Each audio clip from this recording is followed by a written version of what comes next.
taariku lalu dabo sana laal taariku. Qabaddu la kun obbo Takiluu maannoo Takiluu fi obbo Wandii wajjin yaas qabaddu. Egaa harri adoolessaa 16 bara 2016 godina Iluu Abbaaboor aanaa Allee ganda Agaloo kilaastera dhaabbii Baalashaayee bakka addaa Barkallee jedhamutti uummanni gandichaa yeroo dhaabbii biqilaa Baalashaayeetti hirmaatee jirudha.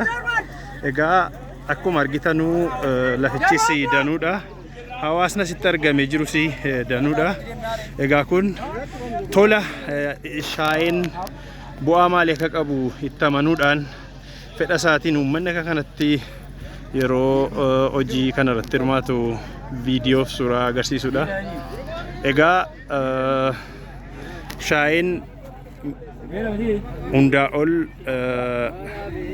birmadummaa biyyaa godhameetu akka aanaa Alleetti kan itti adeemamaa jiru.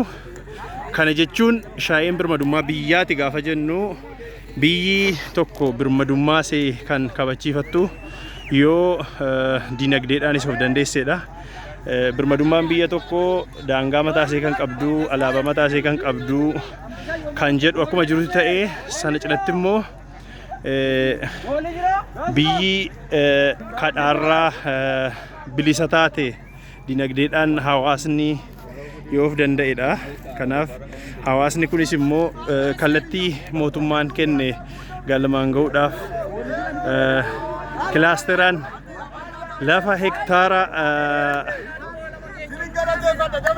25 ol irratti bakka tokkotti oomishaa jira. Kun lafa waliiniti. Waldaadhaan dargaggoonni ijaaramanii yeroo wanni jedhanidha hojjetanidha. Egaa miirri hojichitti hoogganamus kana fakkaata. Viidiyoo gaggabaabaadhaan walitti deebina. Egaa Oromiyaa ni ijaarraa, Itoophiyaa ni utubnaa, gaafa Afrikaa ni tasgabbeessina akkuma jaallee Shimallis Abdiisaa jedhan nus qaama seenaa kanaa ta'uuf hirmaannaa irra jirra. Viidiyoo gaggabaabaadhaan walitti deebina.